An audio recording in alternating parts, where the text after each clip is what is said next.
Сайн байна үзэгчдэнд энэ өдрийн мэндийг хүргэе. Монгол улсын хөгжлийн хөшөөрөг болсон уул уурхайн салбарын гүнд болдог бүхий үйл явцыг танд сурвалжлан хүргэдэг уурхайн гүн нэвтрүүлгийн энэ удаагийн дугаар эхлэж байна. Бид өмнөх дугаартаа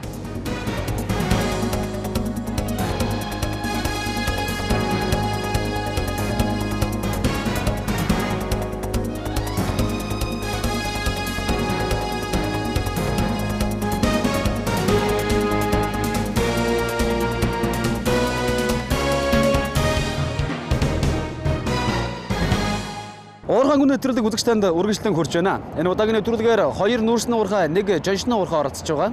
Мэдээж жоншны уурхай нь Монгол Орос Цэвэтмэд нэгдлийн бор өндрийн жоншны уурхай байгаа. Бор өндрийн уурхай манай уугуул уурхайнуудын нэг. Тэгвэл уугуул уурхайнуудын нэг хэрхэн яаж нийгмийн хариуцлагыг хэрэгжүүлж байгаа тухай өнөөдрийнхөө нэвтрүүлгээр сурвалжлан танд хүргэж байна. Түүнээс гадна бор өндрийн уурхай хажуудаа бас бор өндөр хотыг өдний хугацаанд бий болгосон байгаа. Ингээд хамтдаа бор өндрийн уурхай болоод бор өндөр хотоор хамтдаа ярилцгаая.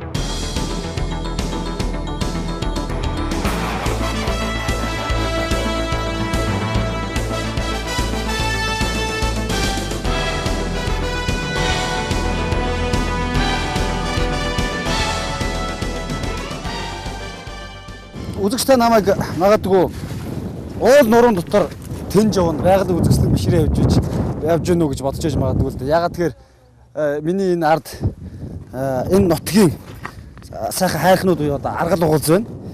Тэгэхээр энэ карьерийг одоо нарийнхаа судал ашиглахын тулд ийм том газрыг ухад сэндилж одоо ингэж нэгсэндээ карьер үүсгэсэн байна л да. Тэгэхээр энийг одоо эргээд техникийн аргаар нөхөн сэргэлт хийж байгааг нэг илэрлэл нь энд харагдаж байна. За түүнээс гадна монголчууд бид нар ялангуяа уул уурхайн тухай ярихаар тухайн орон нутгийн амьтан урган болон дайжаад алга болчлоо, ус сундгүй болчлоо гэж ихээр ярьдаг. Тэгвэл энэ үг яриаг үгүйсгэх гэсэн шиг энэ уулын карьер дээр энэ нутгийн аргал угаалсан өөдөөс ингээд өнгийгээ тараа зогсчих. Энэ нь нөгөө нэг байгаль дэлгэхтэй ан амтантай түшигтэй уурхайг энэ газар нутаг хөгжүүлж чадж байна гэдгийг нэгэн илэрлэл юм болов уу гэж сэтгүүлчний хувьд би бодож байна.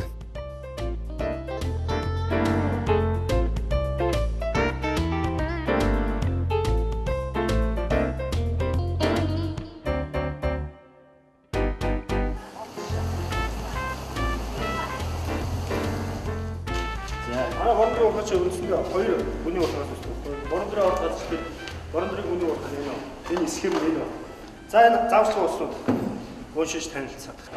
Түүнгийн хотод өөрөөр модон хэлгээ янз бүрийн юмны ганцаа утгаанууд шүү тийм үү? Тийм утгаанаас хамгаалдаг. Нүүрс шүлгтэй. Адгийн гүний уурхай маань өөрөө явж техникийг ашиглаж байгаа уурхай байгаа. За тэгэхээр яах вэ гэхээр ирж байгаа тоног төхөөрөмжүүд болох юм бол 27 м тутамд юуны аюулгүй хорогдох балтууд байгаа.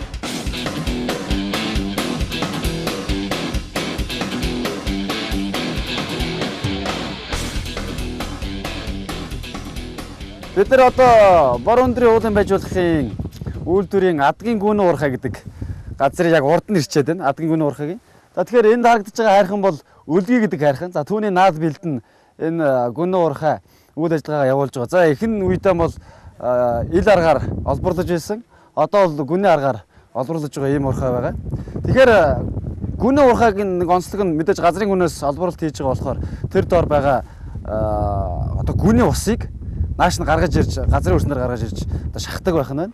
Тэгэхээр одоогийн байдлаар бол энэ адгийн уурхай бол газрын гүнээс цагт 63 м3 усыг шахаж газрын өрсөн дээр гаргаж нааш нь урсгадаг байна. Хүмүүс ярьдаг. За ингээ уул уурхайн асуудал ярихаар нэг экологийн асуудал яригддаг. За тэгээ нэг усны хомстоод ингээ алга болчлаа гэдэг. Тэгвэл энэ гүнэн уурхайг нэг ач холбогдол нь юу вэ гэхээр тэр газрын гүнд байгаа усыг нааш нь газрын өрсөн дээр ил гаргаад за хүн дандаа устай болж байгааг одоо бид нар харж байна. Жишээлх юм бол энэ тосгоны иргэд бүр цэцэрлэг аж ахуй нэгжүүд хамт олноороо энэ дээрээ энэ зүгээр газрын гүнээс гаргаж ирсэн энэ усыг үнэгүй усыг ашиглаад ингээ газар тариалал хөгжүүлсэн байгааг бид нар харж байна. Энэ бас нэгсэндээ одоо юу гэдэг уурхайд байгаа хөгжил гэж ярьдаг. Түүнтэй адилхан уурхайгаас гарч ирсэн гүний уурхайгаас гарч ирсэн үнэгүй усыг дагаж бас энд хөгжил цэцгэлж явагдаж байна. Нөгөөтэйгүр газар тариалал хөгжиж байна гэдэг эндээс бас бид нар харж болох юм байгаамаа.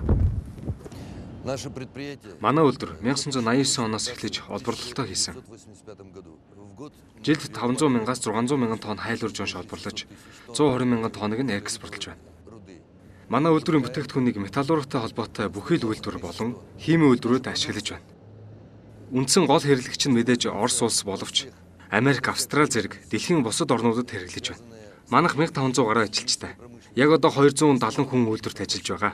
Маш их ирээдүй байна. Хамт олон манч их хэвсэг. Сүүлийн саруудад бид төлөвлөгөөгөө давуулан биелүүлж ажиллаж байна. Цаашид ажиллах боломж их байна. Нөөц соёлыг хангалттай. Мэдээж хүмүүсийн ажиллах хүсэл байвал шүү дээ. Тиймээс ажиллах хэрэгтэй л байна. Ажилтай бол бүх зүйл хэвэн байна гэсэн үг. Так что надо работать, и все будет нормально.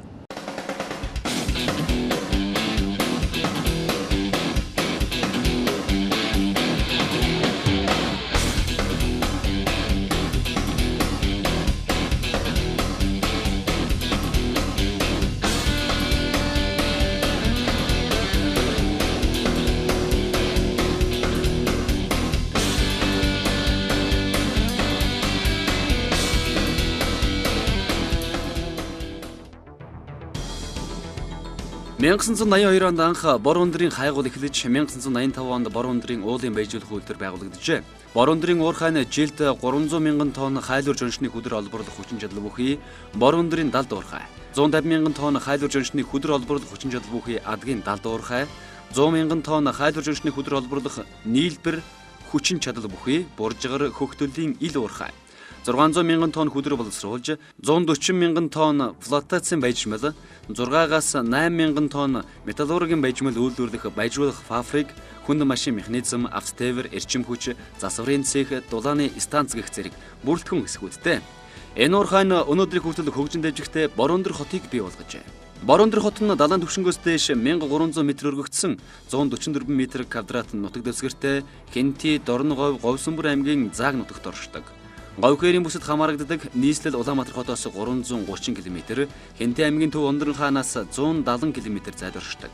2001 оны байдлаар хотын хүн ам 6406 байсан бөгөөд 2006 онд 8510 болон өсжээ. Бор ундар нь Хэнти аймагт аймгийн төв Ундран хааны дороо орох хүн ам төвлөрсөн газар юм байна.